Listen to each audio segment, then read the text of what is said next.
Disclaimer. The thoughts and opinions expressed by our guests are not necessarily the views of Tash, Becky, or Be Your Best You podcast. Hey there, lovely people. Welcome to Be Your Best You with Tash and Becky, your go-to hangout for all things spiritual, subconscious, and downright magical. We're here to sprinkle a little mystical wisdom into your everyday life and help you level up your reality. Picture this as your cosmic coffee date, where we chat about the unseen world, blend in some psychology vibes, and stir up the subconscious magic. Get ready to be the queen of your own reality, live a life that lights you up, and have a blast doing it. So grab your latte or your tea and let's dive into another episode of Be Your Best You, where the mystical meets the mundane and your best life awaits.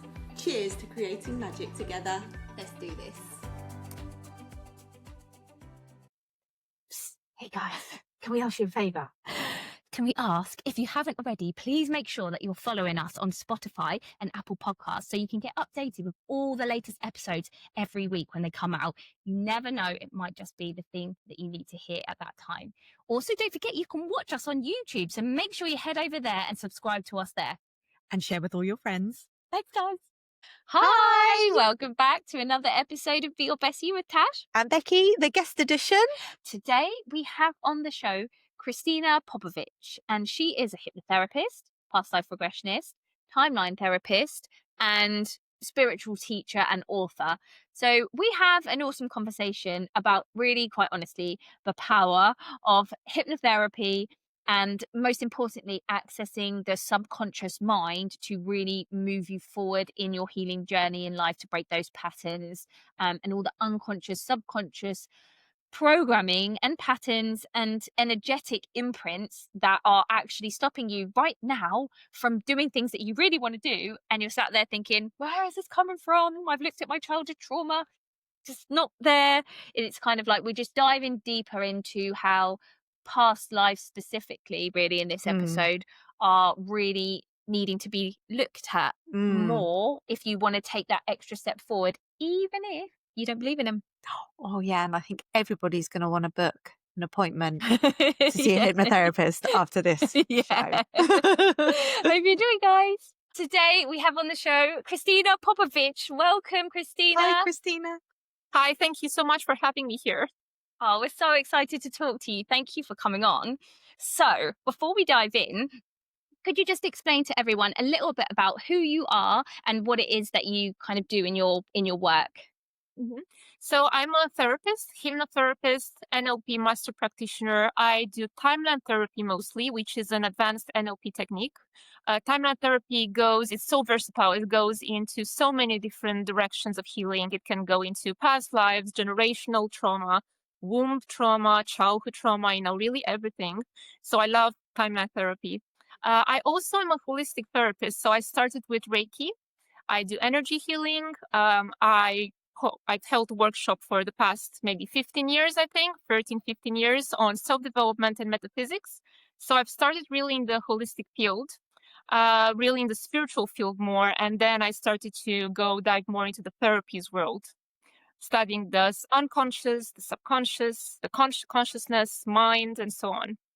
Amazing. Wow. It's so aligned with obviously what we talk about on the podcast and the work that I do as well. So I'm so excited to see how you do your work, because timeline therapy is, like, as you said, it's like that. It's an NLP technique, isn't it? So I do regression, which I think that they're kind of one and the same, aren't they? But I guess they're just done in slightly different ways. So I'm really curious to hear, can you tell us a little bit more about timeline therapy, how you do it, and then how it works, and we can kind of just go from there. Yeah, so timeline therapy also does regression. So it can do regression in childhoods, in past lives, in generational timelines, but we also do progression. So you can also do progressions. So going into the future, planting certain ideas, certain goals, for example, in the future, like, manifestation. So timeline therapy does that as well. I also do regression just in past lives. So like past life regression, I do it in a completely different way than timeline therapy. So for that one, you have to lie down, be in a deeper state of consciousness and so on. It's a whole journey. But timeline therapy is very to the point, very precise. You don't even need to lie down. You just, sit like this on a chair, on a couch, wherever. You close your eyes. Most of my clients wear blindfolds so that they can concentrate better, that the light doesn't bother them. And then we talk and we talk and we talk to their unconscious minds, and they give me feedback. And it's really straight to the point, very effective, very efficient. That's what I love about it. Yeah, amazing. Wow. And so you don't know, because you said you do the womb healing, you can go to a past life, you can go into kind of childhood trauma. So is that just where their unconscious mind leads them, or do you lead them to a specific thing, or is it kind of just let's see where we end up going? So it's kind of a two-way thing. They give me the feedback. I ask questions. When they are in that kind of consciousness state where their unconscious mind is more open, more receptive, because we obviously go through an induction process. As a hypnotherapist, the induction process, so that they can, actually communicate with their subconscious and their unconscious. So I ask them, okay, let's tell me yes or no, for example. Is this from here or here? Yes or no? Yes or no? And then they give me the answers straight away. So I told them in less than 3 to 4 seconds, because if they give me the answer right away, the conscious mind doesn't have time to come into play. So literally, they're not thinking the question, they're not thinking the answer. If I tell you apples or pears, the first answer, red or blue, the first answer, yes or no, first answer. So if you give me the answer right away in less than 3 to 4 seconds, that's the answer from your subconscious and your unconscious. So that's what I base the timeline therapy on when I guide them.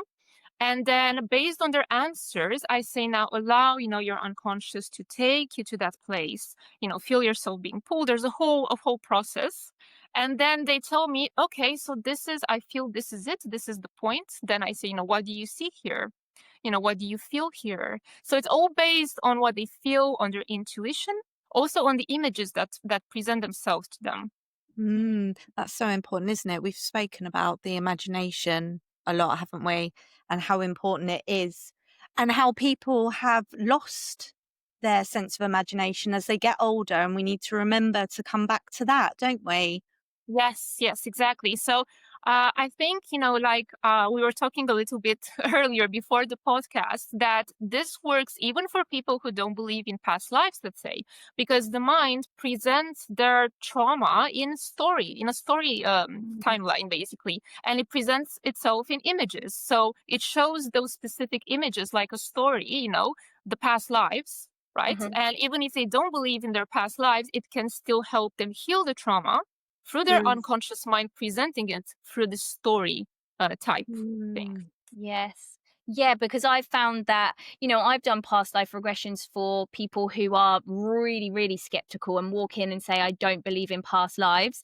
And yet they have this whole experience and they still walk out and they're like, I still don't know whether that's real or not. And I'm like, that's absolutely fine. But has it helped you? And without a doubt, they all say yes, because our mind loves pictures and stories. That's how we understand things, isn't it? It's how we make sense of the world. Exactly. So as you were saying about imagination, that is indeed important in this process. Even for people who don't have a really vivid imagination, they still see things. So it does work, even if you have a vivid imagination or not, they're surprised. At the end of the sessions, they tell me, I had no idea I would see this. They're just like really surprised, really shocked sometimes. I had actually a really interesting case where I had this man who changed his voice, like in the sense that it was spontaneous. Like he had the voice of a baby. It was a very specific case where he regressed as a baby and his voice changed. It was the first time I've experienced that. It was really freaky. It just shows, how powerful the unconscious mind is when you access it. It was very interesting. I've had that as well. Mine actually was a lady, but she became, like a 2-year-old or a 3-year-old, and she started speaking in that way. And then I had another one who, she had a stutter as a child, doesn't have a stutter as an adult, when we regressed her back and she went back to that age, she began stuttering again. Yeah. It's Yeah, so exactly. powerful. It's wow. It's just when people change their voice like that and they don't pretend. It's not like they're trying. They don't, and they have no recollection sometimes that their voice changed. Mm. It's wow. Wow. Yeah. Oh, So with regards then, seeing as we're talking about past lives, what do you think, in your opinion, and the kind of the the experience that you've had working with people, how have you seen that can actually help people? Because I think a lot of people, they want to have past life regressions because they're interested and they're like, was I a queen in a past life? Was I Cleopatra? All of that. So there is a certain aspect of that, isn't there? But obviously we know, in our line of work, that it's such powerful healing. In your experience, what do you think that you can get from past life regressions? Well, it can definitely heal trauma that is unresolved and doesn't really come from this lifetime, because sometimes people, they have certain things that happen to them and they don't really understand why they happen. And it's like, well, I had a good childhood, not really, no bad relationships with my mom or my dad, or, whoever in the family. So they don't really have this point, in this lifetime that would show them, why certain things happen. And even when we go into regression, the unconscious mind says it's not from this lifetime. So then we ask, where is it from? And we ask, is it from before this lifetime? And a lot of the time it says yes. And actually, I think in 80% of the cases when I do timeline therapy, the issue is not rooted in this lifetime, which is very interesting, because many people think they have childhood trauma, which they do. We all have some kind of trauma from our childhood, even as adults. We can actually develop trauma as adults as well. It's not necessarily in our childhoods, right? But the thing is that whatever happens to us in this lifetime or in our childhood, it is based on an energy that we have carried with us from before our incarnation, from the womb or before the womb. Sometimes it is timelines and a lot of timelines and lifetimes back, So it's not just one or two timelines. It's like a lot of timelines back, like way back. So we go as far as needed. So with timeline therapy, we always search for the root event. That's where we heal. So the very first point where this energy started. And of course, that trauma works. It's a bit like a domino effect. It's a bit like a snowball.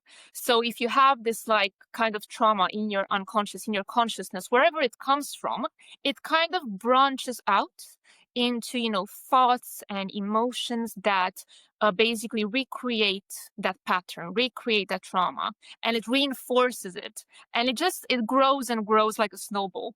It's the same thing with past lives, basically. So something might have happened in our past lives. It was unresolved. It stayed in our consciousness. And, in our other incarnations that followed, it just grew and grew and grew and repeated itself. And then here we are in this lifetime, and we have certain experiences in our childhood, in our adulthood, that we don't know where they come from, why they happened. They happen for a reason, because we carried with us this imprint. It's like an energetic imprint in our consciousness. wow.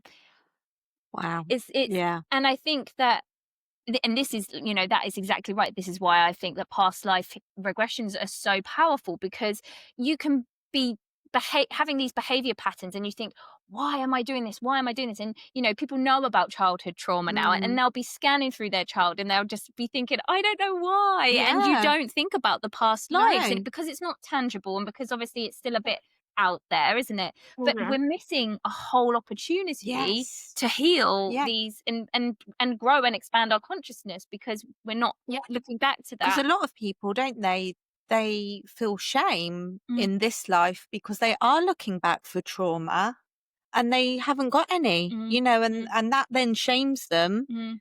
But to know this whole other thing is available, that's so huge, isn't it, as well, Exactly. And I think I need to touch a little bit on the subject of karma, because when I said about this energetic imprint, this baggage really that we carry with us, we could call this karma.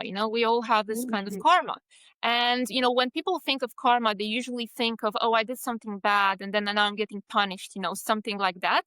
But it's not really necessarily that. It's not that you did something wrong. Sometimes, I've seen tons of cases, and also my own past lives that I've seen, sometimes some people wronged us in our past lives. That hurt, can be passed down through all of our lifetimes. And then we meet again those people that we had, those relationships with, that kind of traumatic, relationship. And then we meet them again and again. Again, we get hurt and all that. So karma is not necessarily that we're being punished, It's just an energetic baggage. It's just unresolved. Okay, so it's just something that is unresolved from our previous lifetimes. Yes.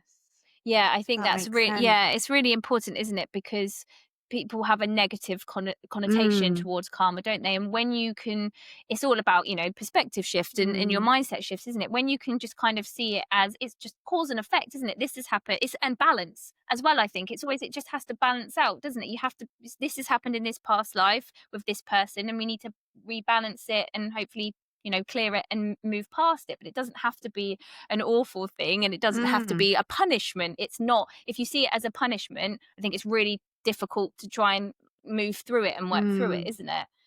Yes, exactly. No, it's not. It's definitely not a punishment. It's simply an energetic baggage. And this is what we as past life regression therapists and hypnotherapists and timeline therapists were trying to do. We're trying to get rid of that baggage, basically. Yeah, and this is, I mean, it's difficult, isn't it? Because I think you can absolutely, I know I have kind of gone back and done some past life healing on my own without a facilitator. It absolutely can be done. But I think it's almost been, when mine have happened, they've been spontaneous. It's happened without me necessarily trying to. And I really do think there is something about having someone guiding you and facilitating it for you, isn't absolutely. there? Yeah, I also find that it's almost like healers need their own healers. Yeah. I find that very accurate. I've met many healers and therapists that have their own therapists and healers, because it's much more powerful when someone guides you through the process. I mean, I try to guide myself, like you were saying.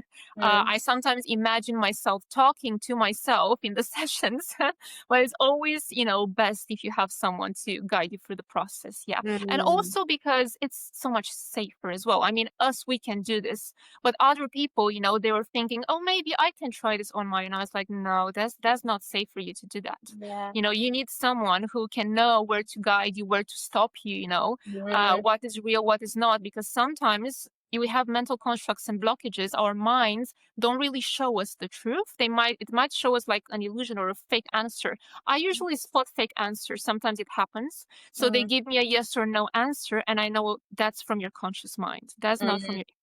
Let's try again. And then it's like the other answer. Yeah. Oh, you can tell. Yeah, I can tell, because you can tell when it's even in their tone of voice, in the way they answer, when they're hesitant as well. Oh, I'm not sure, maybe it's a yes. It's like, no, this is from your conscious mind. You don't think the answer. Your unconscious knows right away. Give me the answer right away. Yes or no, Yeah. That's how I know it's Yeah, absolutely. And that's what, it's hard to do that with yourself, isn't it? Because you start overthinking and your conscious mind starts coming in. Whereas, like you said, it needs to be quick fire. You need to have someone to ask you those questions so you can, you don't have time to think about it. That's the benefit, isn't it? And like you said, I think that's an important point.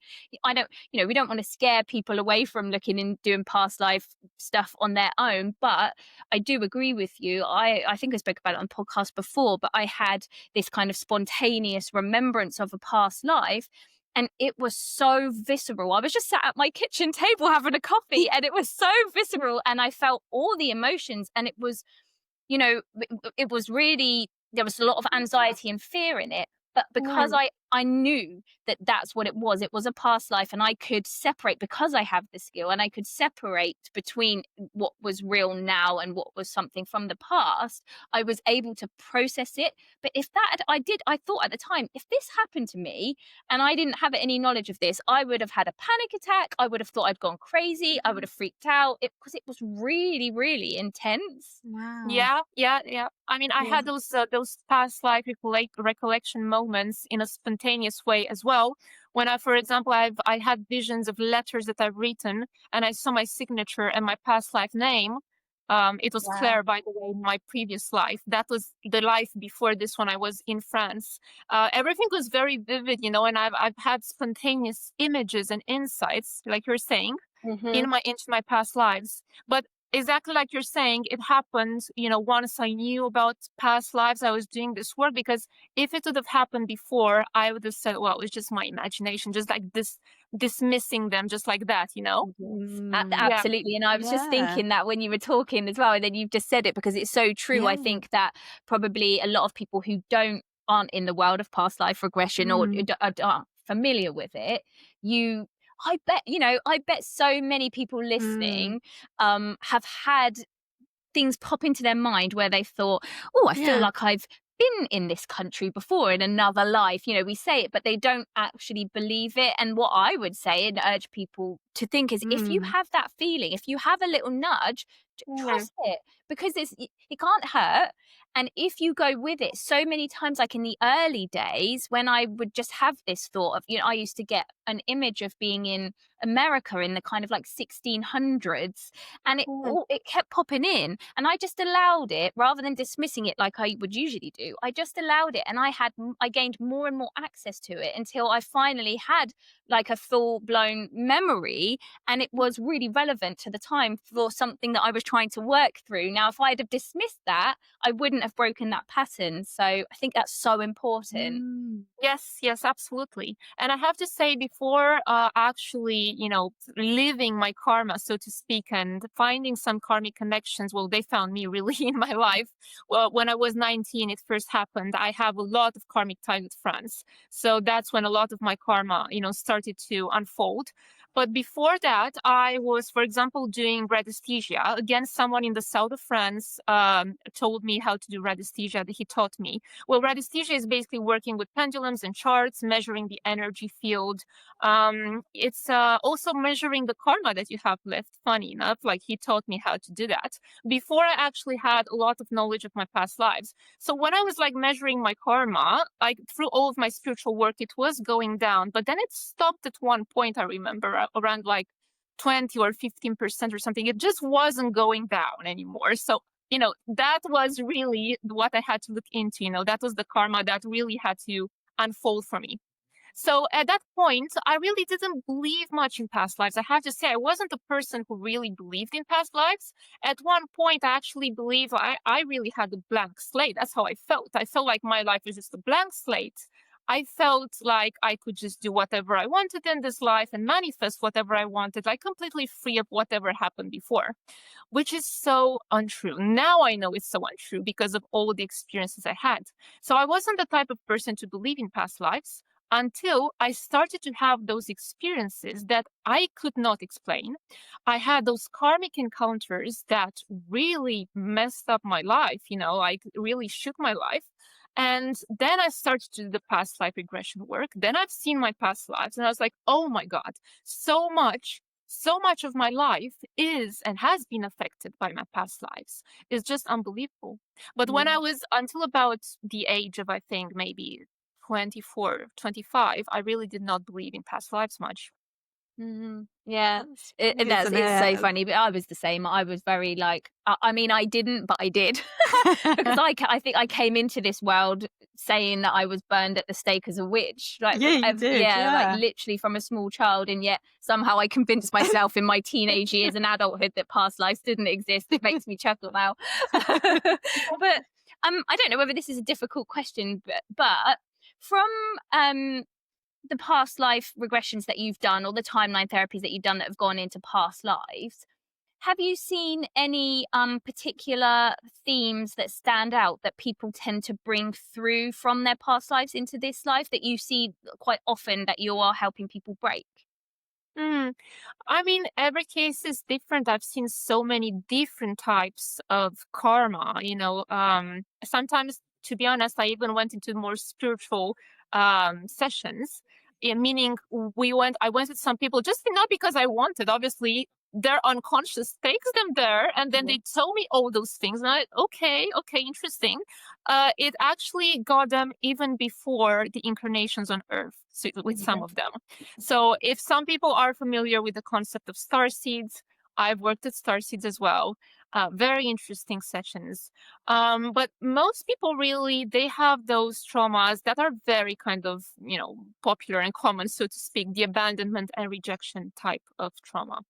So yes, it comes from past lives and generational timelines, not just necessarily from past lives, but also from generational timelines. So maybe one of their ancestors, experienced something traumatic, in their life, and they carry this wound, and this was transmitted through cellular memory. So it was passed down. And it's interesting because when they actually see their ancestors, it's almost like they see themselves in that ancestor, because the resonance, the energetic resonance, is so powerful that they almost feel like they're in that person's shoes. It doesn't matter if it's the same sex or opposite sex, a man or a woman. They feel what that ancestor feels. Is the exact same feeling, is the exact same charge. This is and you've just kind of gone on to the topic that I wanted to go on to next. So before the podcast started, we were speaking about ancestral kind of like trauma and cellular like memory.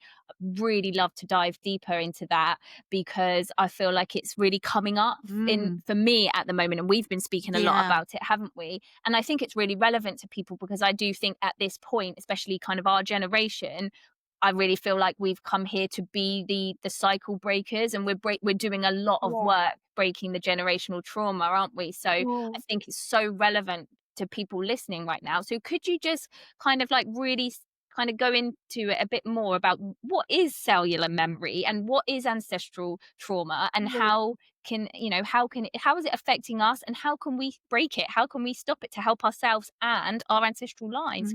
Backwards and forwards, isn't it? Yeah.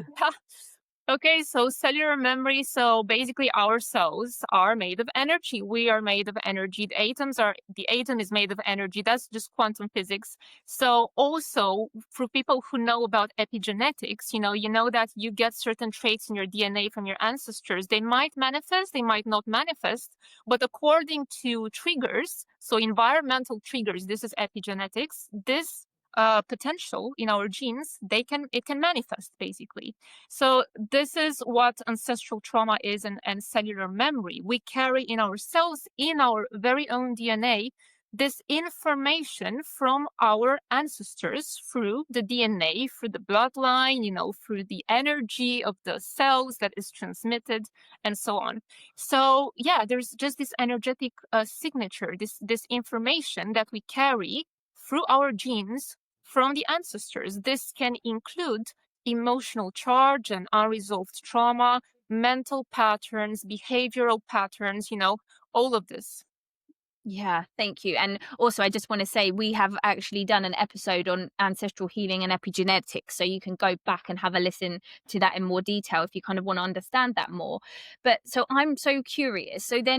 So for people who are sat here listening now and thinking, okay, fine, so I need to do some ancestral healing, I have an understanding of epigenetics, like how can they go about connecting with their ancestors or doing the healing around their ancestral line to help them, to help themselves, but also to obviously break that ancestral trauma? What do they do? Hmm. Well, the base approach, as you know, as well as a hypnotherapist, is to work with the subconscious and the unconscious. You can't really, use the conscious mind in any way to change the things because they are an imprint in our bodies, in our very own DNA and cells, which is connected to the unconscious mind. It is part of our consciousness. The unconscious, as you know, is also responsible for our breathing and the heartbeat and everything. It is also responsible for what activates in an unconscious way through epigenetics in our bodies, in our DNA. So working with the unconscious is key. Now, how do you work with the unconscious? Obviously, well, the best way obviously is hypnotherapy, because that just goes straight, to the point. So I don't know any better way of healing those things than working with hypnosis, with regression, and timeline therapy, for example, because they really open you up, open your unconscious up to reveal the information that you have there that might actually sabotage you, and you don't really know why you're being sabotaged. And it can show you, what is the unconscious? It is the part of us that isn't conscious, right? And we cannot access the unconscious through introspection. This is a very important detail to mention, because you can't just meditate or, just introspect or something and access the unconscious and change it. You can open yourself up to a more relaxed, brain state. For example, into the alpha brain waves, the theta brain waves, and so on. But what do you do next? You need to know how to work with the unconscious, and only someone who is trained in working with the unconscious can do that. So this is the safest way and the best way to change this information. Yeah, I do agree with you. I think there's only so much you can start working out on your own, because your conscious mind, and I know, because I'm speaking from experience as someone who is trained to be able to do it as well. When I try and do it myself, I get so far, but then my conscious mind just comes into it, and it's like you hit a brick wall, isn't it? Because you realize you're starting to kind of try and work it out logically, and there's nothing logical about exactly. it. Yeah, Exactly. yeah. So all of this, the key is the unconscious mind, to work with the unconscious so that you can access whatever is in your cells, even, that kind of information from your ancestors. You can actually show you where it comes from, tell you that it comes from that place. And also you can change that information in the unconscious, only through the unconscious.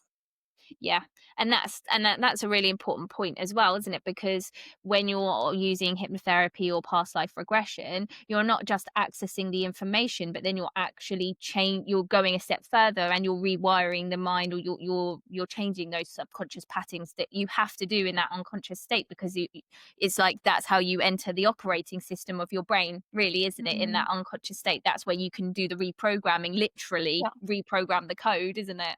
Yes, absolutely. Yeah. And even, when people say about working with thoughts and emotions, changing your thoughts and emotions, this is actually what I'm writing about in my third book, about consciousness, is the fact that not all thoughts are the same. Not all emotions are the same. There's levels. So there's levels of consciousness, and there's levels of thoughts, levels of emotions. We have the surface thoughts and the surface emotions, and then we have the core thoughts, the core emotions, the deeper ones. So these are the ones that are in our subconscious and unconscious.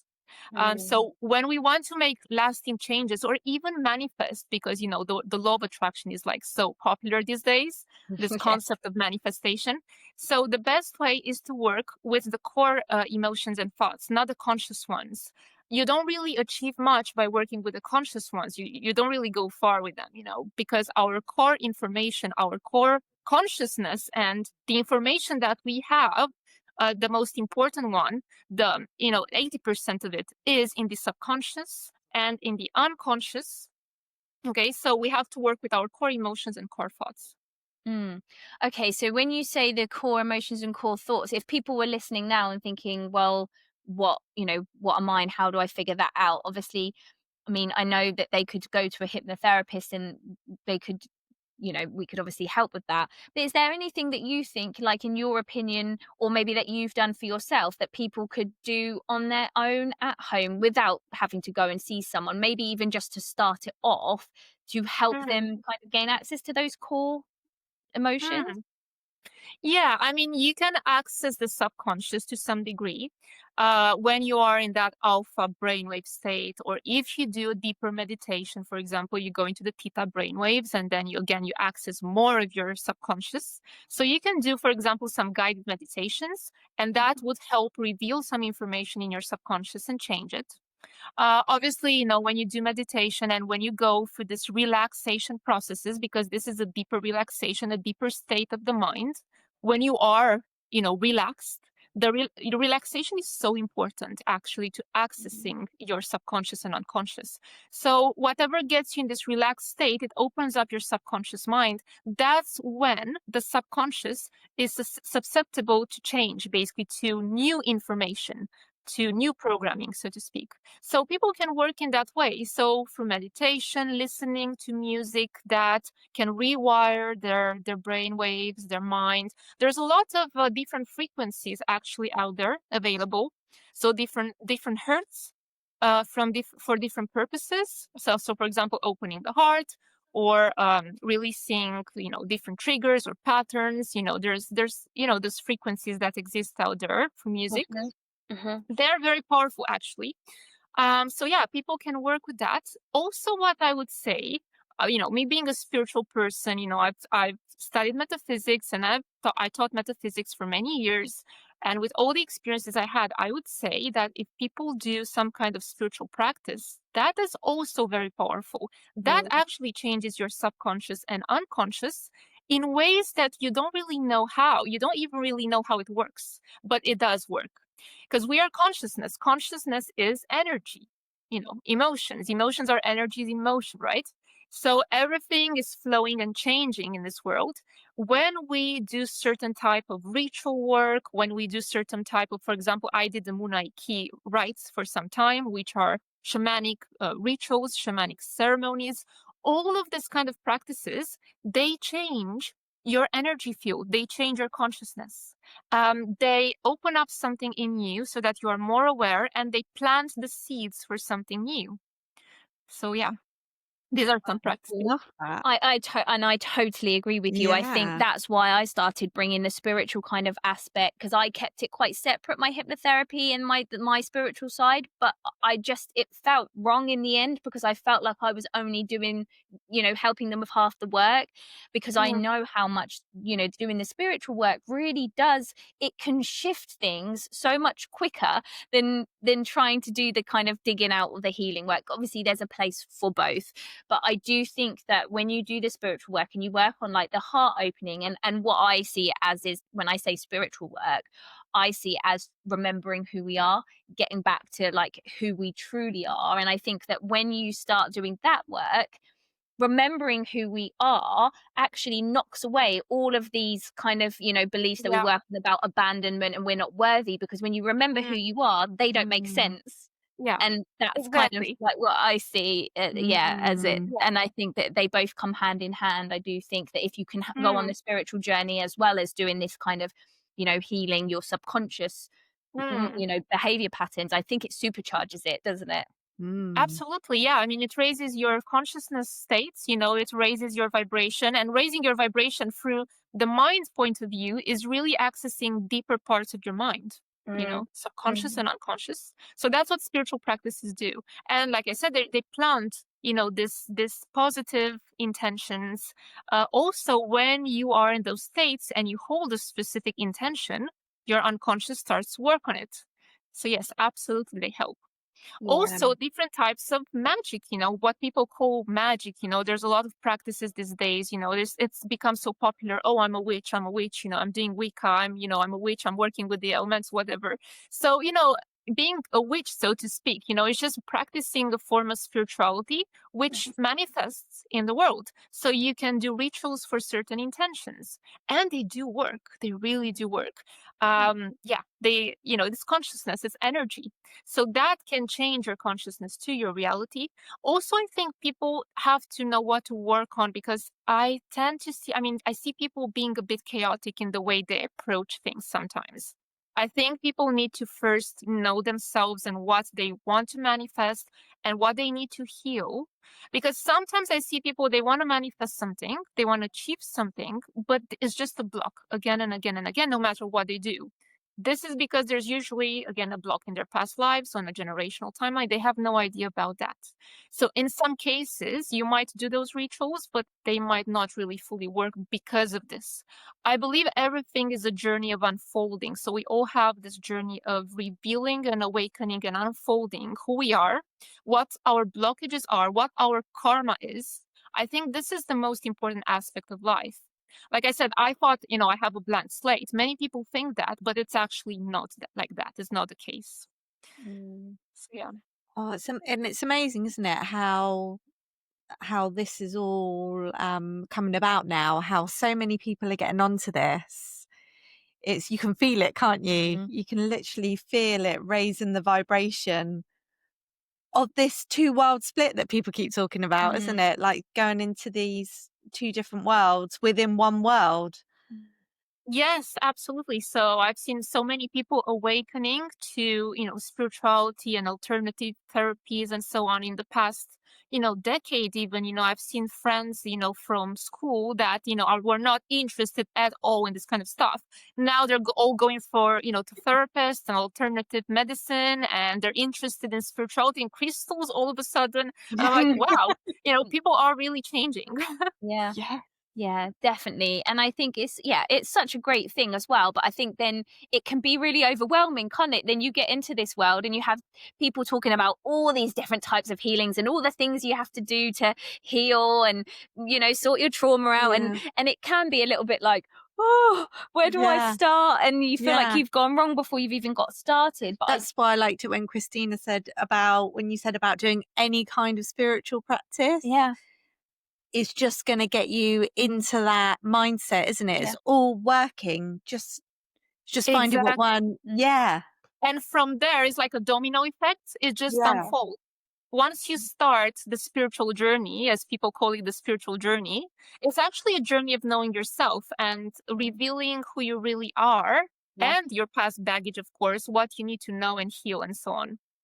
Yeah, absolutely. Yeah, I think that, and I just wanted to add another thing because you gave so many. Thank you. You gave so many kind of things that people can do to start digging in, and I kind of just want to add as well journaling, because I find journaling is really powerful because it's like channeled writing, whatever you want to call it. You definitely get into when you start writing and you're in the flow. You're definitely in a state of hypnosis in that part as well. And I've had some of my biggest breakthroughs when I've hit a wall and I've thought, I know there's something subconscious here. I can't reach it.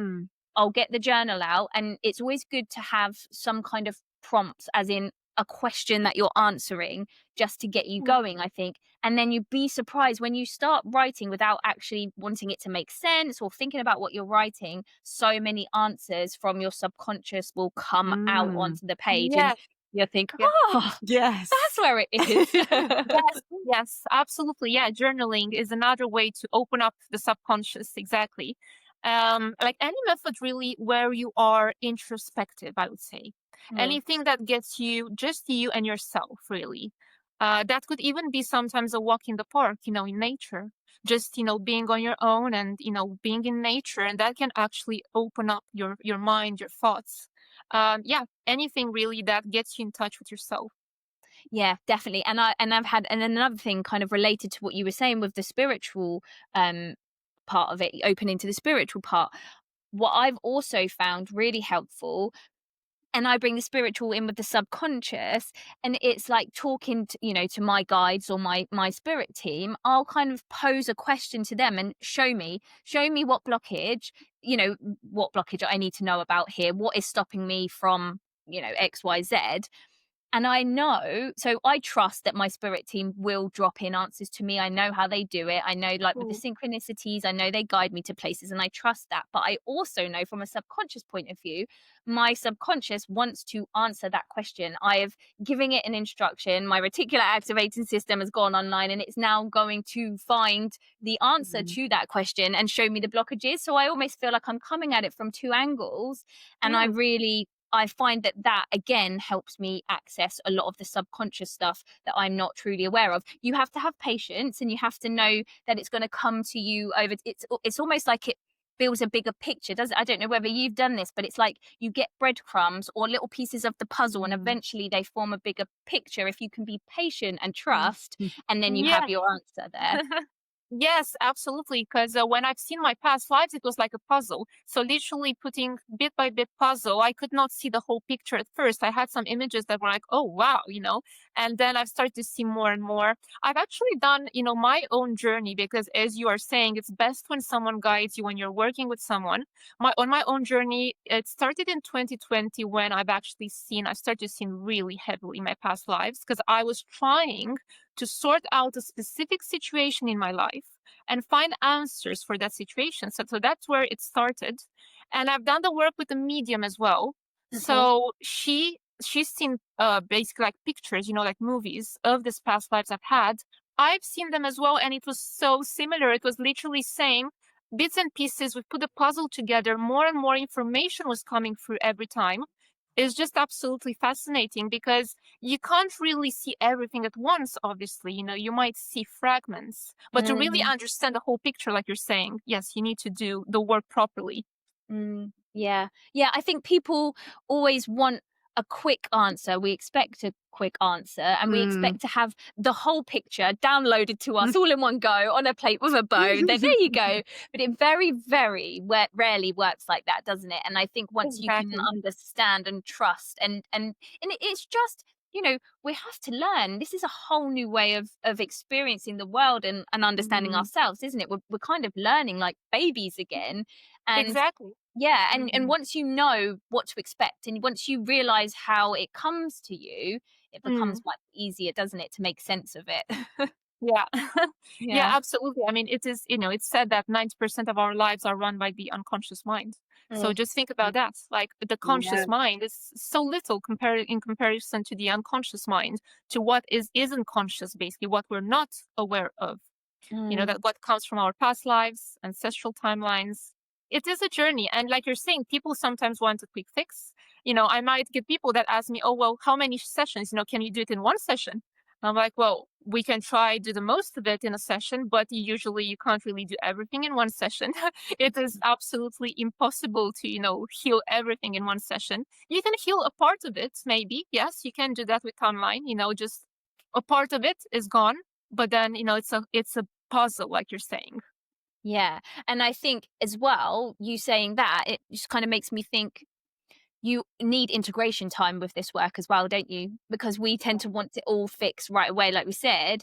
But with this work, you definitely need to have integration time to work through it, to understand what you've just kind of, been through and to make the changes, because it's no good just knowing it. You have to No. embody it and integrate, don't you? So then you can go on to the next layer, because it is definitely It is. layers, isn't it? And you think you've cleared it, and then you just realize, oh, that was just one part, that was one layer, now we go on to the next, and it can be Yes. frustrating, but Absolutely. There's layers of trauma, there's layers of healing, layers in our consciousness. And I think everything happens at the right time as well. So, for example, I've recently had a client, I've worked with him for about a year, but only now he has seen where some of the things that he has come from after he's met his twin flame. So his very, very karmic connection, karmic relationship.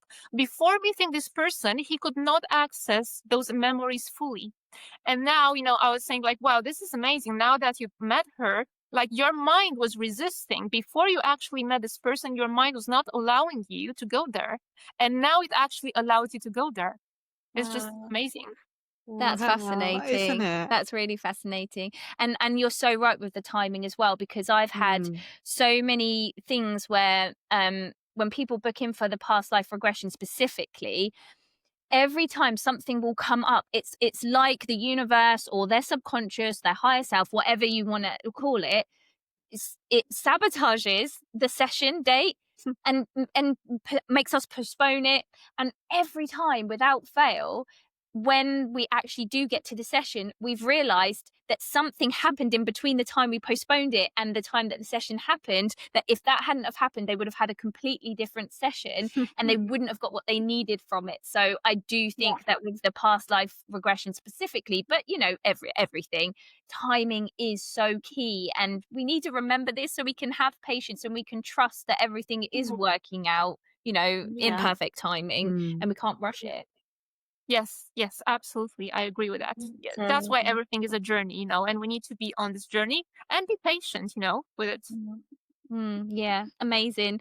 So, before we go, is there anything else that you would like to, with all the work that you do, is there anything that you'd really like people to kind of know, understand, or start working on to help them in their kind of healing journey or Mm. spiritual journey?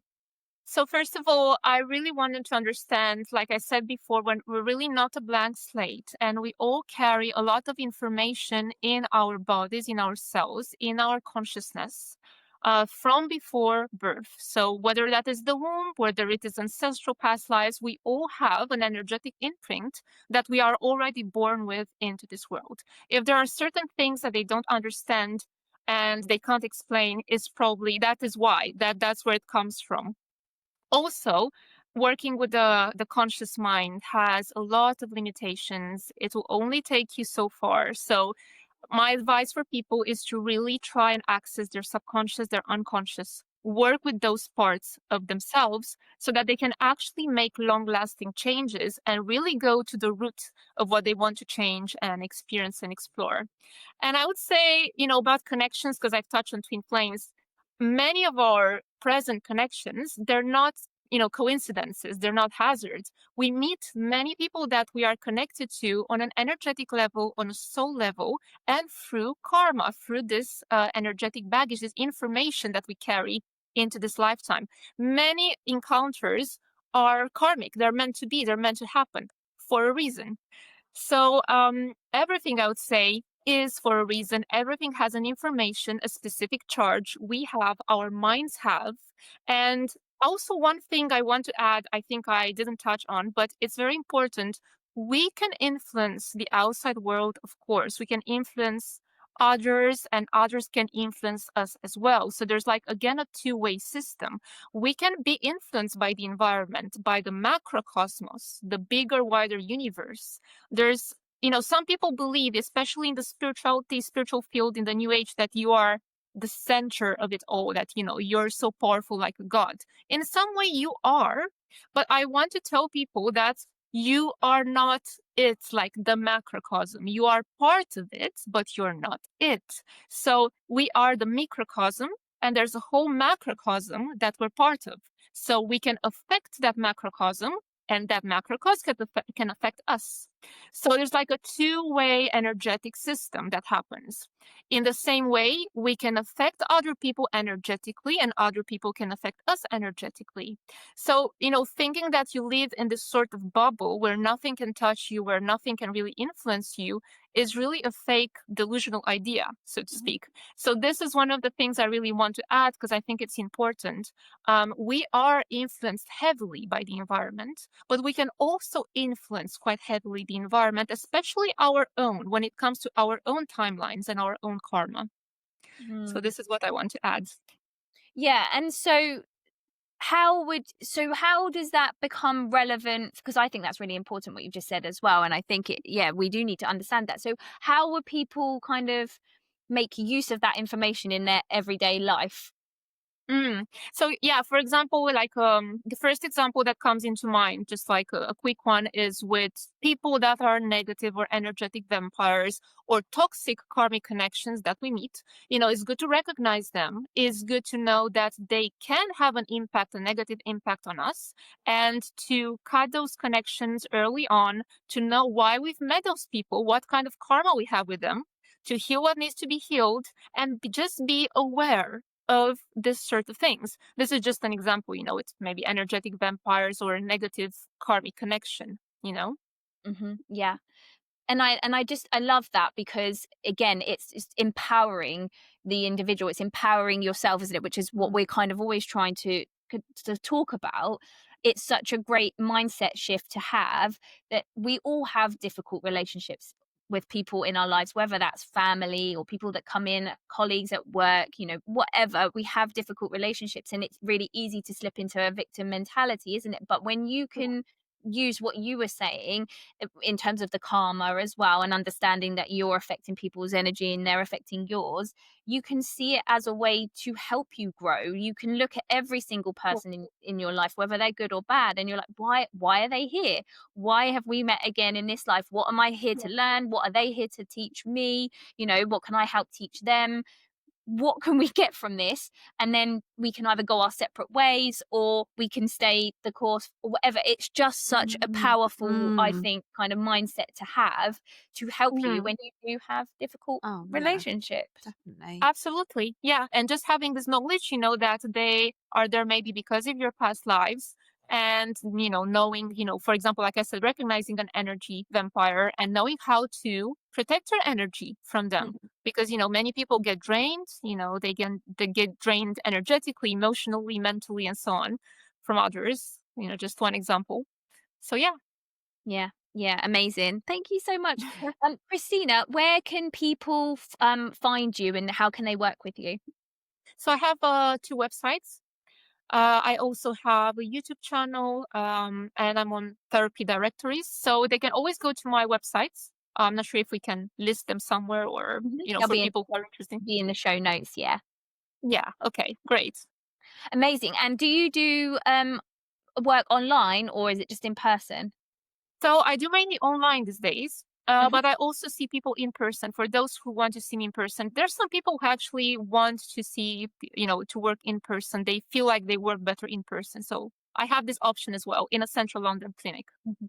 Yeah, and because I think it's really important as well. Like, I don't know whether you find this, but a lot of people ask me, "Oh, does hypnosis still work, or does past life regression still work online?" And I'm like, "Yes, it does. It works. It works wherever. It really doesn't matter, does it? It's just as powerful." Exactly. If you have good internet connection and we see each other like we talk right now, exactly. Yeah, that's all you need. Yeah, amazing, brilliant. Yeah. Well, we will put all of Christina's details in the show notes, so make sure you go and check that out. And Christina, thank you so much. This has been such an awesome conversation. Thank you so much. It was a pleasure talking to you. Hey guys, That's it. that's it for this week. We will see you again soon. Take care. Bye. Bye.